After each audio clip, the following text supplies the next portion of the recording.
Abramos a palavra do Senhor no Evangelho escrito por Mateus, capítulo 21, versículos, 21 são os versículos, tá? Capítulo 7, versículos 21 a 23. Mateus, capítulo 7, versículos 21 a 23.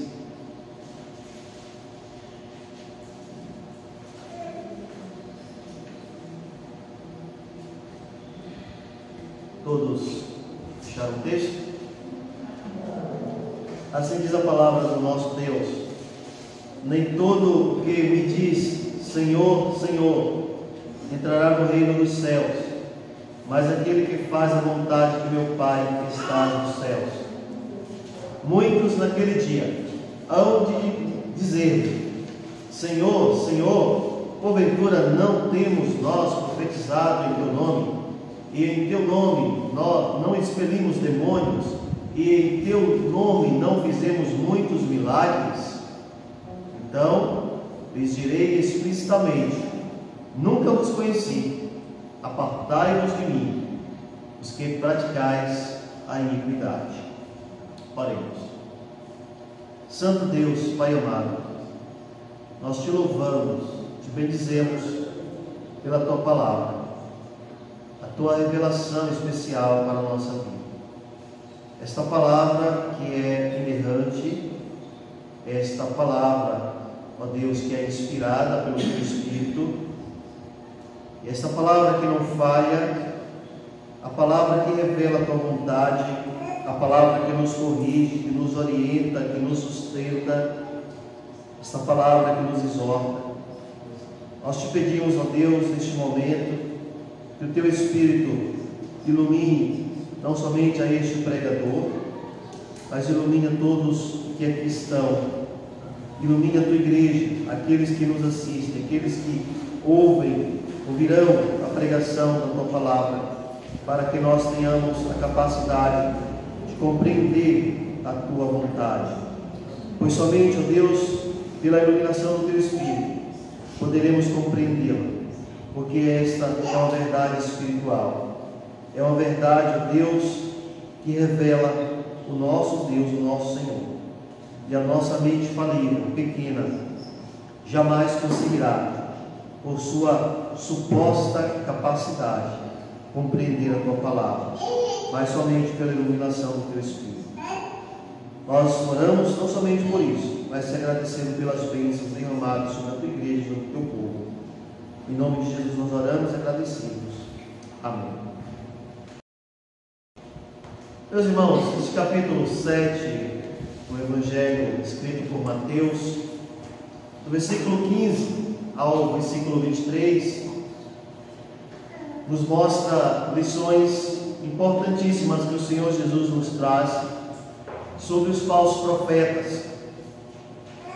Eles precisam ser observados pela sua falsa aparência, eles precisam ser examinados por conta da sua desfaçatez, por conta da sua obra falsa e por conta de serem condenados também. Do versículo 21 ao versículo 23, o Senhor nos ensina porque eles serão sentenciados, serão levados à condenação. Aqui nós podemos, meus irmãos, encontrar doutrinas importantíssimas para a fé cristã. Podemos aprender sobre a eleição, podemos aprender sobre a condenação, podemos aprender sobre a fé e podemos aprender sobre a apostasia, que é uma questão que precisamos estar atentos para ela. Jesus nos mostra aqui o porquê do juízo sobre aqueles que têm enganado e buscado enganar aqueles que não conhecem verdadeiramente a Escritura Sagrada. Aqui nós queremos refletir sobre um tema. Eu quero chamar a sua atenção para isso: o juízo sobre os falsos profetas. O juízo sobre os falsos profetas. Cuidado com os falsos profetas, cuidado por conta das suas obras, da sua aparência.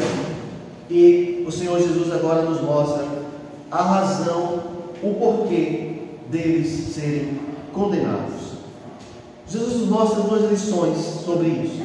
E a primeira delas é que os falsos profetas não condizem com a vontade do Senhor. Os falsos profetas nada têm a ver com a vontade soberana de Deus de escolher aqueles que entrarão no reino dos céus. O versículo 21 diz: nem todo o que me diz Senhor, Senhor, entrará no reino dos céus, mas aquele que faz a vontade de meu Pai que está nos céus. A qualificação para ir ao céu não é representada por aquilo que se afirma sem ser uma verdade autêntica. Jesus aqui contesta a profissão de fé inautêntica com a soberania e com o amor eletivo do Pai Celestial. Nem todo que me diz Senhor, Senhor, entrará no reino dos céus. A sentença do Senhor Jesus em suas palavras é bastante incisiva.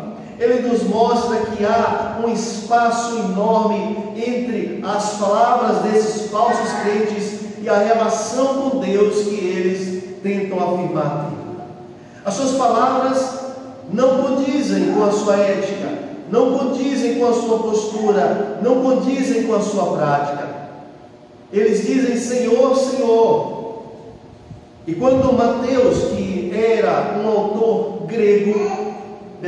judaico, escrevendo para judeus, e ele coloca esta expressão, este pronome de tratamento, esse pronome com o qual nós tratamos o nosso Deus, de maneira repetida, dizendo Senhor, Senhor. Isso é apenas para mostrar uma questão de identidade, de intimidade, de intensidade. Veja que os falsos profetas irão dizer para o Senhor Jesus no dia do juízo assim: Senhor, Senhor. Mas o Senhor Jesus dirá para eles: vocês não entrarão no reino dos céus, porque vocês não fazem a vontade do Pai que lá está. Aqui nós podemos ver, meus irmãos, mais uma vez, que cairá a máscara dos falsos profetas.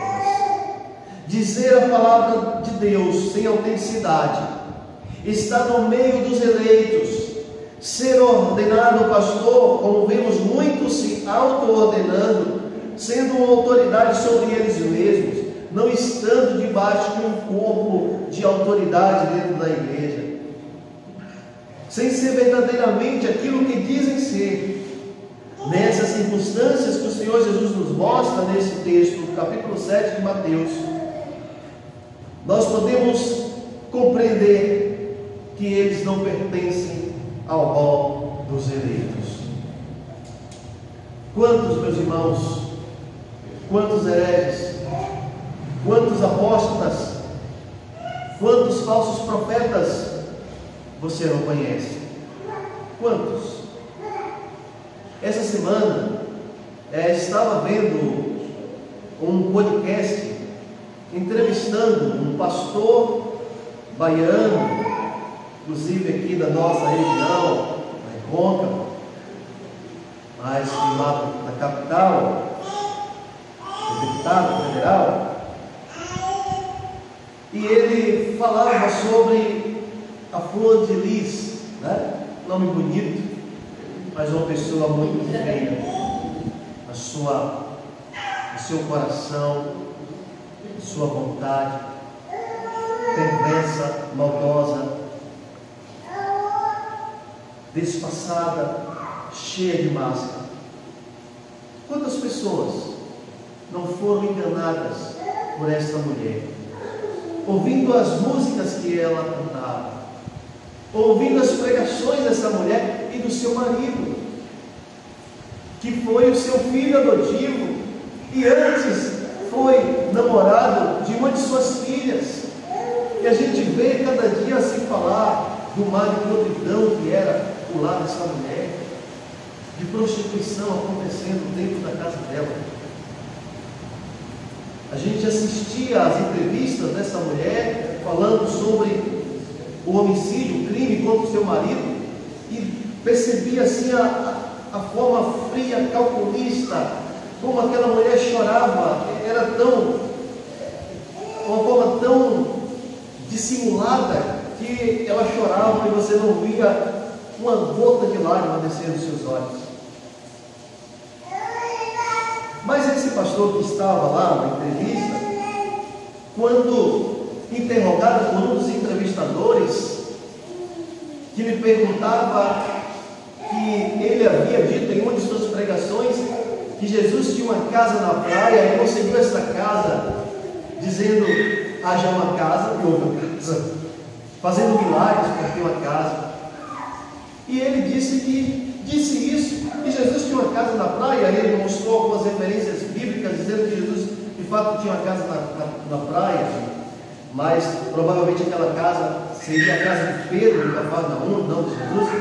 Mas se fosse de Jesus, esse pastor esqueceu de uma coisa: que Jesus era homem, e era um homem que trabalhava, era um carpinteiro. Ele esqueceu que Jesus adquiriu, se fosse essa a casa dele, com o suor do seu trabalho. E ele disse que a Bíblia não diz que Jesus conseguiu essa casa através de um milagre ou comprando com o seu dinheiro, mas ele cria que era assim. Qual era o problema? Era uma crença dele, ele não estava colocando nada na Escritura, mas ele cria assim. Gente, qual o problema? É um problema muito sério. É um problema de alguém que não conhece a palavra de Deus, de alguém que tenta impor as coisas. E isso é apenas um detalhe. Imagina o resto do que esse rapaz deve ter ensinado. Então a palavra de Deus está dizendo para nós: cuidado com os falsos profetas, cuidado, como aprendemos nos sermões anteriores, são dissimulados. Cuidado por conta das suas obras que são falsas, cuidado por conta dos frutos que eles apresentam, que não são verdadeiros, são frutos maus, porque não são árvores boas. Árvores más não podem produzir frutos bons. E agora o Senhor Jesus diz: eles serão sentenciados, o juízo virá sobre eles. E nós aprendemos que uma razão pela qual esse juízo virá sobre os falsos profetas é porque aquilo que eles dizem nada tem a ver com a vontade de Deus, porque isso não tem nada a ver, meus irmãos, com a graça, com a soberania de Deus, o Deus que escolheu os seus filhos. Jesus aqui nos mostra que a fé desses falsos profetas é uma fé inócua, é uma fé improdutiva. As obras deles não produzem salvação. Eles dirão: Senhor, Senhor, tentando afirmar, querendo achar que podem enganar até o nosso Deus, dizendo: olha, essa forma de eu dizer Senhor, Senhor, demonstra intensidade, intimidade, demonstra conhecimento que eu tenho do Senhor. Mas o Senhor Jesus dirá: vocês não entrarão no reino dos céus, mas somente aqueles que fazem a vontade do Pai que está nos céus. Mas o Senhor Jesus não apenas nos mostra esta primeira lição, mas nos mostra a segunda lição, dizendo que os falsos profetas não condizem com a teologia que pregam. Versículo 22 e versículo 23: muitos naquele dia hão de dizer-me: Senhor, Senhor, porventura não temos nós profetizado em teu nome, e em teu nome não expelimos demônios, e em teu nome não fizemos muitos milagres? Então lhes direi explicitamente: nunca vos conheci, apartai-vos de mim, os que praticais a iniquidade.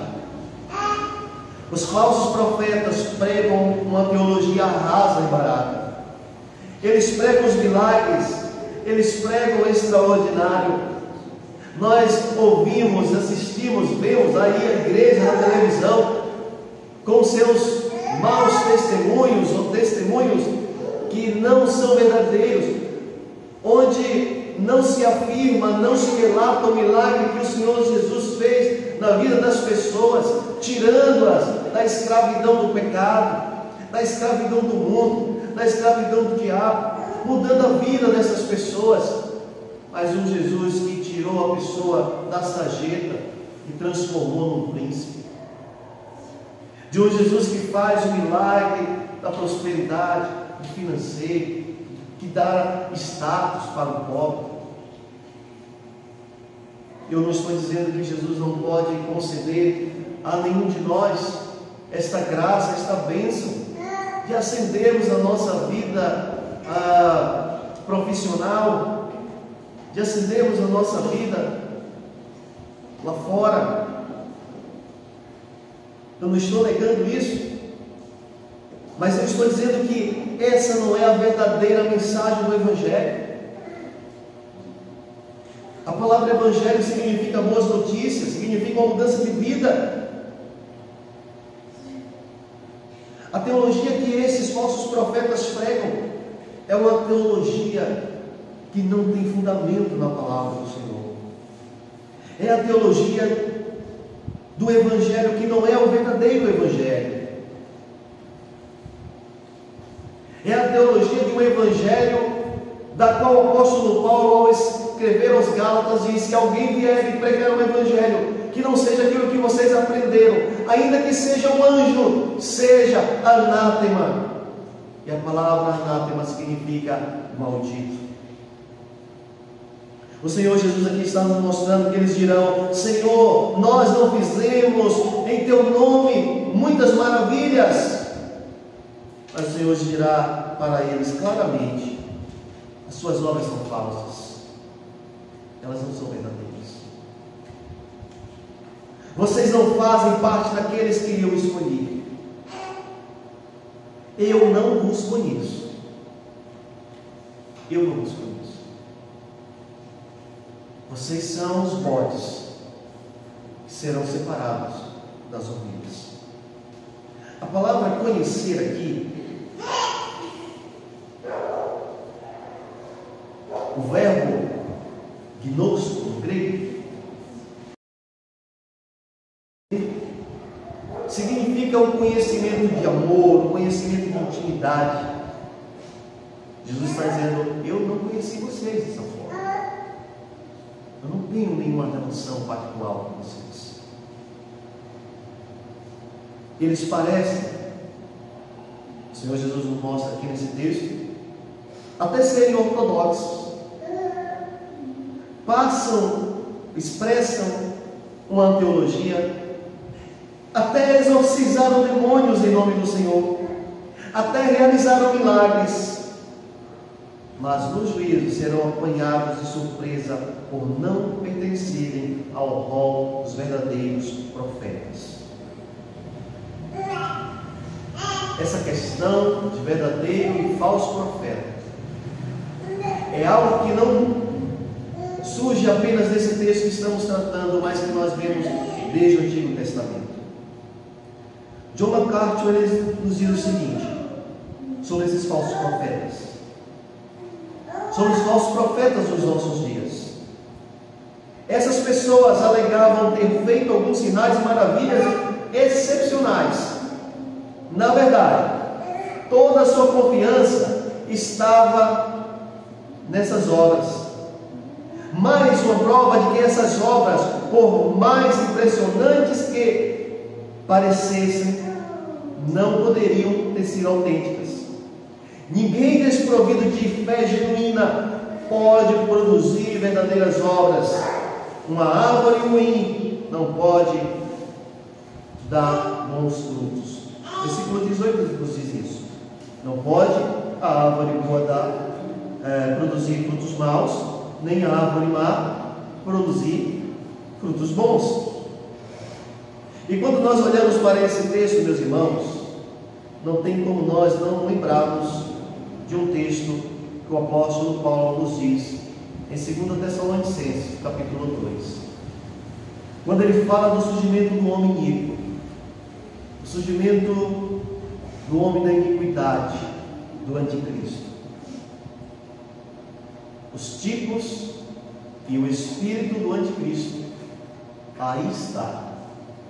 O apóstolo João nos ensina isso nas suas epístolas.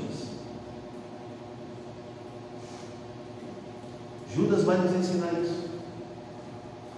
Está expresso na palavra de Deus. E o apóstolo Paulo, quando escreve para os Tessalonicenses, na segunda epístola, no capítulo 2, a partir do versículo 9 até o versículo 12, Paulo nos diz assim: ora, o aparecimento do iníquo é segundo a eficácia de Satanás, com todo o poder, e sinais e prodígios da mentira, e com todo o engano de injustiça aos que perecem, porque não acolheram o amor da verdade para serem salvos. É por este motivo que Deus lhe manda a operação do erro, para dar crédito à mentira, a fim de serem julgados todos quantos não deram crédito à verdade, antes, pelo contrário, deleitaram-se com a injustiça. Os falsos profetas que nós ouvimos, os falsos profetas que têm tido a ousadia de pregar nos nossos dias, de estarem nas igrejas, pseudo-igrejas do nosso tempo, são homens que figuram como aqueles que o apóstolo Paulo nos relata na carta a Timóteo. Aqueles que se parecem com Alexandre, o latoeiro, e Himeneu. Tá? Latoeiro, gente, era um funileiro naquela época, tá bom? Então Paulo afirma que entregou estes homens a Satanás por conta do mal que eles causaram ao Evangelho, por conta do mal que eles causaram à igreja. Abra sua Bíblia, por favor, em 2 Timóteo, capítulo 4, a partir do versículo 14.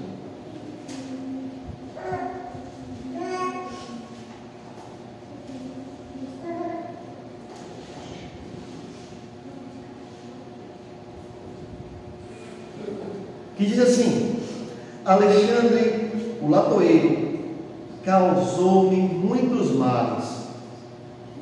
O Senhor lhe dará a paga segundo as suas obras. Segundo as suas obras. Este homem havia causado muito mal à igreja dos seus dias. Este homem havia causado muitos desastres à fé das pessoas daquele tempo. E Paulo nos fala na primeira epístola também, a Timóteo, capítulo 1, versículo 20, falando agora não somente de Alexandre, mas de Himeneu também, de seu parceiro. E dentre esses se contam Himeneu e Alexandre, os quais entreguei a Satanás para serem castigados, a fim de não mais blasfemarem. Não mais blasfemarem. Falsos profetas. E nos nossos dias, os Alexandres e os Himeneus não deixam de aparecer. Alexandre, meus irmãos, foi um apóstolo. Alexandre foi um homem que abandonou a verdadeira fé. Alexandre era um homem perigoso para a fé cristã. Era um homem nocivo para a igreja. Era falso profeta, era mentiroso, era traiçoeiro, era blasfemador. É só você olhar lá no texto anterior do versículo 20 da primeira epístola de Paulo para Timóteo, no capítulo 1, todos aqueles males que Paulo elenca ali. Alexandre tinha praticado tudo isso. Ele pregava que a santidade, a moral, a ética cristã não era importante. Era um homem que dissimulava, era um homem que pregava o antinomismo, ele era contrário à lei. Homens ainda não somente semelhantes semelhantes a Alexandre e Mineu nos nossos dias existem, mas homens semelhantes a Judas Iscariotes, a quem amava o dinheiro, quem tinha um coração cheio de más intenções. Quando Judas disse: olha, por que gastou tanto dinheiro, por que está usando esse material para fazer isso, para lavar os pés do Senhor, poderia pegar esse dinheiro e dar para os pobres, era mentira.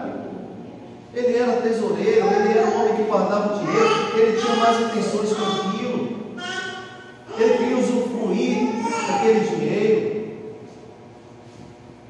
Não é isso que nós vemos os falsos profetas de nossos dias fazerem? Essa semana vi uma contenda entre dois, um muito ouvido, muito assistido, pastor dos nossos dias, o outro acusando ele de que era milionário, falando de aviões que ele comprou, e ele falando que o avião não era esse preço, que o avião era tal preço, e mostrando o outro fazendo um milagre dentro lá da sua igreja, mandando uma mulher cadeirante levantar, que a mulher iria andar, e a mulher não consegue andar, porque não era Deus que estava fazendo o milagre, era uma imposição, aquele disfarçado. E a mulher não anda, a mulher começa a sentir dores na perna, e ele fica irado com a mulher, irado com a igreja, porque falta de fé das pessoas. Brincalhões, charlatões,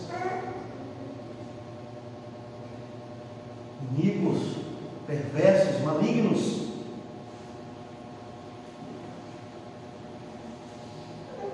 E o Senhor Jesus dará sentença para esses homens. O Senhor Jesus dirá: eu não vos conheci, apartai-vos de mim, os que praticais a iniquidade. A palavra iniquidade significa pecado, a palavra iniquidade significa transgressão da lei de Deus, a palavra iniquidade significa não amar a lei do Senhor, não viver por meio dela. Esses homens vivem escravizados ao seu pecado, escravizados à resistência ao verdadeiro Evangelho, uma resistência à vontade de Deus. Pregam sua própria vontade, pregam suas imposições, pregam as suas teologias mentirosas, falsas,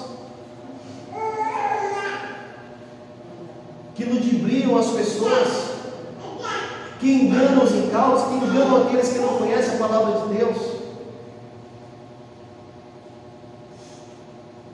Meus irmãos, estejam atentos para isso.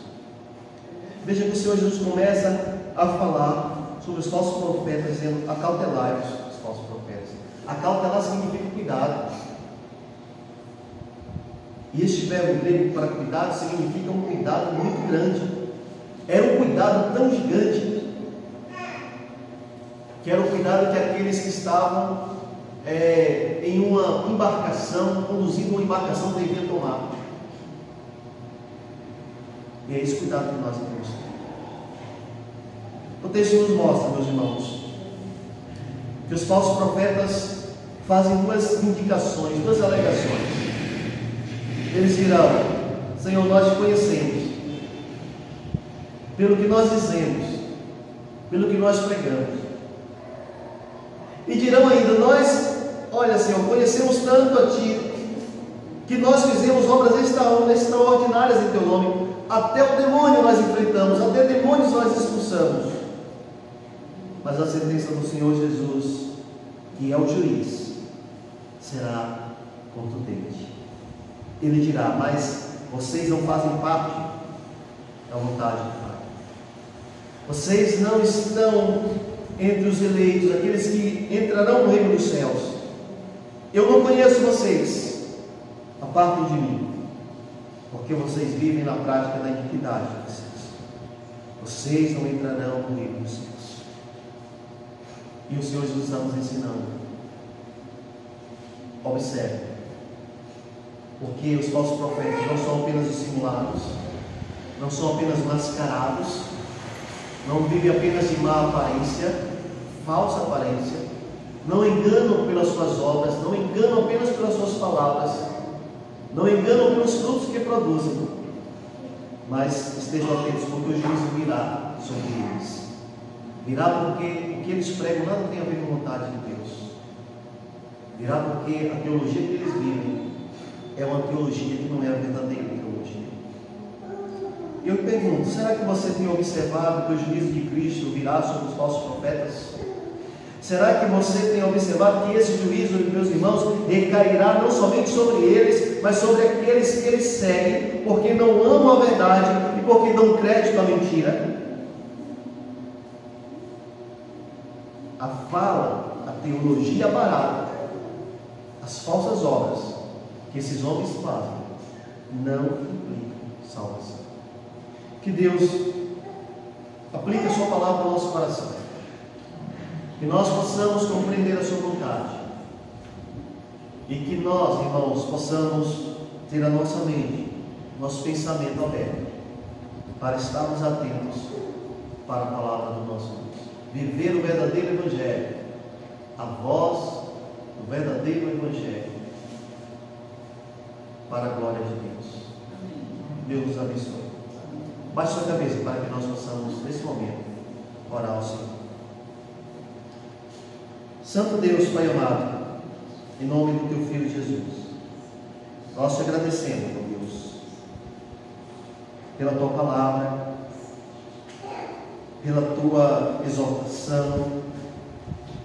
Agradecemos a Ti, Senhor, porque o Senhor abre os nossos olhos para que nós não sejamos enganados pela astúcia, pela artimanha dos homens, que vivem e pregam o Evangelho que não é o verdadeiro Evangelho,